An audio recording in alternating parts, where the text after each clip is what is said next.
Alright, so once again, Brendan Schaub is making a fool of himself. It seems after rolling his new truck with all the expensive upgrades he can't afford, he somehow got his hands on a new Cybertruck. I'm sure he didn't purchase it himself, as I bet it was probably just loaned to him for the video. Rogan probably had something to do with this, however, it does seem Joe has been distancing himself as of late. Maybe Brendan got the Cybertruck on his own, but I highly doubt it as he definitely isn't in a position to afford it and his channel doesn't have the connections to be loaned one for a review.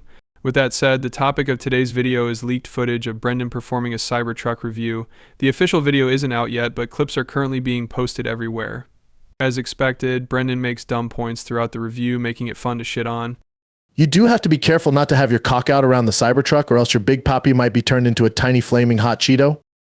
Here, watch this. I want you to imagine you just finished up with a baddie in your Cybertruck and then need to grab something from the front trunk.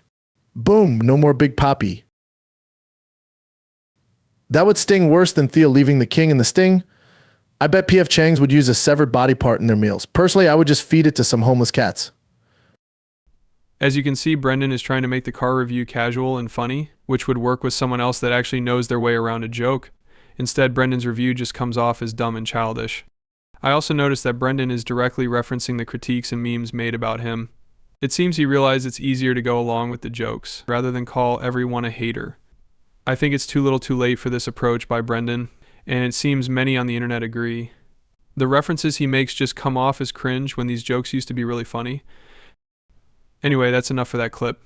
One benefit about the Cybertruck is that you won't even feel it when you run over the haters. Fuck pedestrians.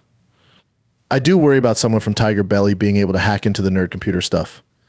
I'm not too worried though, as I did hire a consultant and he says I'm secure. It's not clear in this clip if he is still joking or being somewhat serious. Either way, I find his continued concern for Tiger Belly to be funny at least.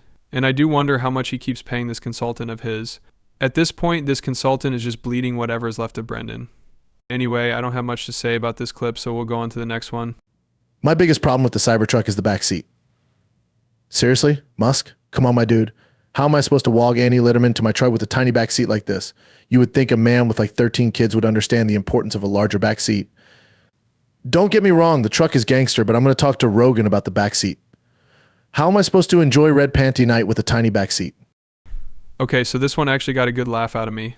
Brendan's just accepting the trug walk joke at this point, which is possibly the funniest thing he has done in his entire career. It's still kind of cringe since he is obviously doing this out of desperation. I still found it funny though, and the back seat does seem rather small, so I'll give him credit on both points. Now on to the final clip I was able to find. It turns out when you crash the Cybertruck that the truck is fine, but you get hurt. As such, I will be suing. And let it be known that Tesla is done. I know people in dark places. It seems like Brendan crashed the truck in the end, though he doesn't show the crash like last time. He actually makes a good point about the truck being strong, yet unsafe for passengers, but he of course follows this up by saying something stupid. He claims he is suing Tesla, which there is no way he is winning that. Though he did claim he was suing Tiger Belly, which ended up not being true, so maybe he is just bluffing again. Anyway, that's all I have for this video. If you are interested in more content by me, then please check out my Patreon. I have a new video about Red Band being a creep to female comics and another video about why I think Matt Rife is the greatest stand-up of our generation.